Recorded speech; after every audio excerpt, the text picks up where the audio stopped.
basic GSM is horrific, and the later protocols have tried to improve it somewhat with varying degrees of success. Yes? What color card are you using in USRP? I'm using a pair of RFX 900s with a 52 megahertz external clock. Yes?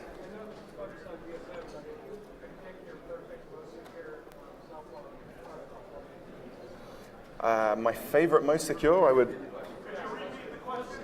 I was asked to pick my favorite, most secure cellular protocol. I've actually had this conversation with several people.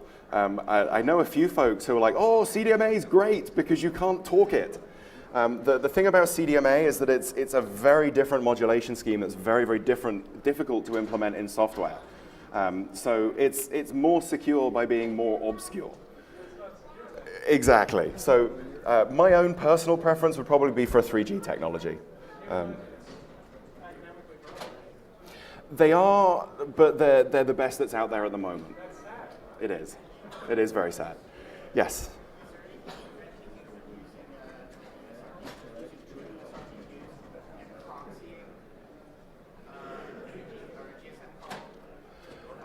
So the question was, is there anything to stop me from using two USRPs and proxying an entire call? The only thing that stops us from doing that at the moment is that there does not currently exist an open source software radio implementation of a mobile station.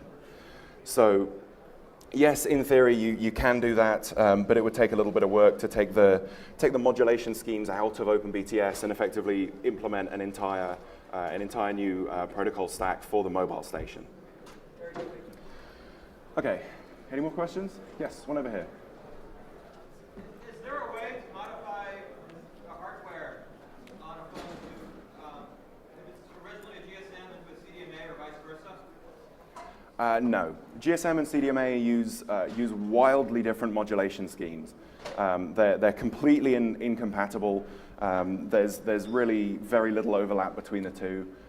You would really need a phone with two baseband chips. Some BlackBerries have both GSM and CDMA functionality. I've not come across a software implementation that can switch between them. Yes, question? Is it a function of your implementation that requires you to send a text message to register your phone number? Yes, it is. So, okay, so the question was, is it a function of my implementation that requires me to send that text message and engage in that dialogue to register? Yes, it is. This is actually the software stack that was used at Burning Man. So it's designed to be accessible and be relatively friendly to people.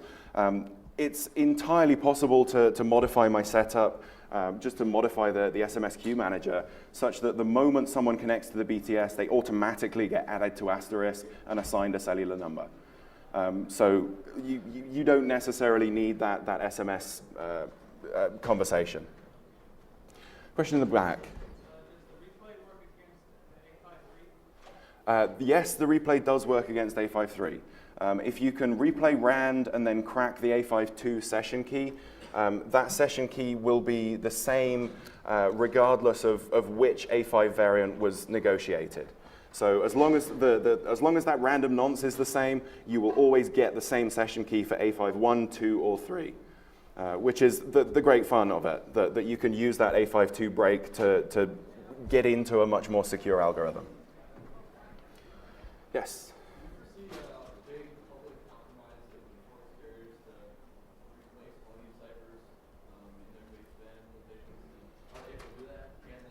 So the question was, do I foresee some big public event that's going to force MNOs to wake up?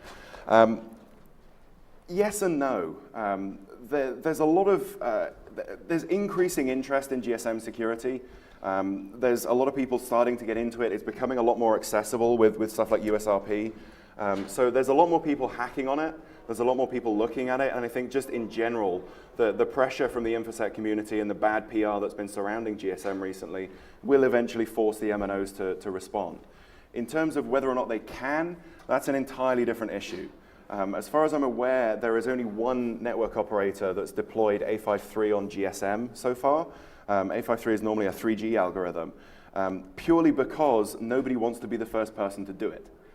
So once the hacking community, kind of gathers some momentum and we come together and as a community say, look, GSM is bad, we need to do something about it. I think that's going to lead into a general kind of gradual evolution into more secure GSM systems, and we'll probably see A53 being used for the foreseeable future.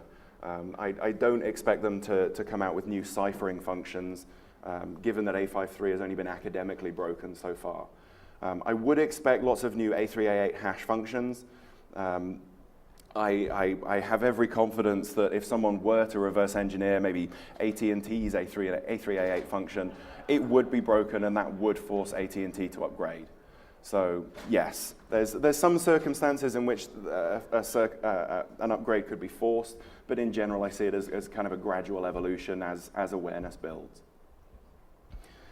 Okay, I think I'm actually out of time, so I'm going to call it a day there. Thank you all for listening.